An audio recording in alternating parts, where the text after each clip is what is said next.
আমার আইডেন্টিটি নিয়ে প্রশ্ন করা হয়েছে, এটা গুরুতর অপরাধ করেছেন উনি। আবার আমার আদর্শ সিলেকশনের ব্যাপারে উনি কথা বলেছেন, এটা বাড়তি অপরাধ করেছেন। 2 নম্বর, উনি বলেছেন কোন মুক্তিযোদ্ধা কিংবা শহীদ মুক্তিযোদ্ধা পরিবারের কেউ জামাত ইসলামী করতে পারে না। তাহলে উনাকে জিজ্ঞেস করে করা লাগবে? যার মগজ যেরকম তার কনক্লুশন হবে সেই। মাননীয় স্পিকার, আপনাকে ধন্যবাদ। আমি শ্রদ্ধা রেখেই বলতে চাই, মাননীয় সংসদ সদস্য বয়সে আমার বড়, তিনি মুক্তিযুদ্ধে তার অবদান সবকিছুই বলেছেন, কিন্তু নিজের অবদান বলতে গিয়ে আরেকজনের অবদানের উপরে হাতুড়ি পিটানোর অধিকার কাউকে দেওয়া হয়। তিনি পার্সোনালি আমাকে হার্ট করেছেন। তিনি বলেছেন যে আমি বলে থাকি আমি শহীদ মুক্তিযোদ্ধা পরিবারের সদস্য, তাহলে ইনি এটাকে চ্যালেঞ্জ করছেন। 2 নম্বর, উনি বলেছেন কোন মুক্তিযোদ্ধা কিংবা শহীদ মুক্তিযোদ্ধা পরিবারের কেউ জামাত ইসলামী করতে পারে না। তাহলে উনাকে জিজ্ঞেস করে করা লাগবে? এটি আমার নাগরিক অধিকার।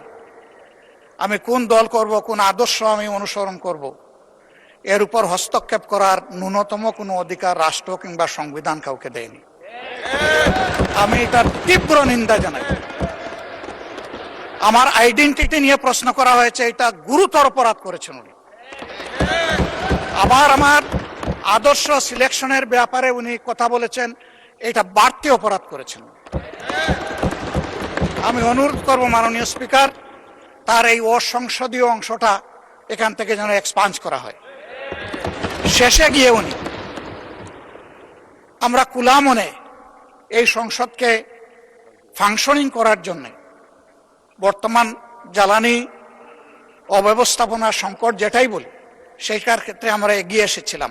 খোলা মনে কথা বলেছি, নোটিশ নিয়ে আলোচনা হয়েছে এবং পরের দিন এসে মাননীয় প্রধানমন্ত্রী একটা প্রস্তাব দিয়েছেন, আমরা সাথে সাথে এটা গ্রহণ করেছি। তিনি এইটাকে শেষ পর্যন্ত কনক্লুশন টানলেন কি দিয়ে? হ্যাঁ, যার মগজ যেরকম তার কনক্লুশন হবে সেটা।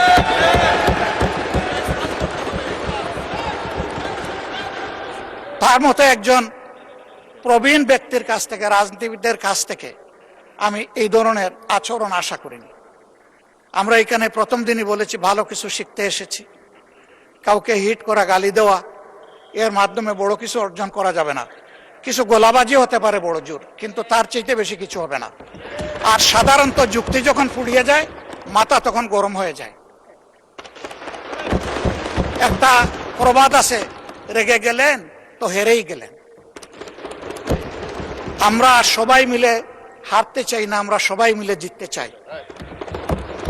এই জন্য সবাই যেন মাথাটা একটু ঠান্ডা রেখে যুক্তির সাথে সত্য নির্ভর কথাগুলা বলি, তাতে অবশ্যই দেশবাসী উজ্জীবিত হবে, এই সংসদের প্রতি মানুষের আস্থা তৈরি হবে এবং দেশটাকে নিয়ে সবাই মিলে আমরা সামনে এগিয়ে যেতে পারবো।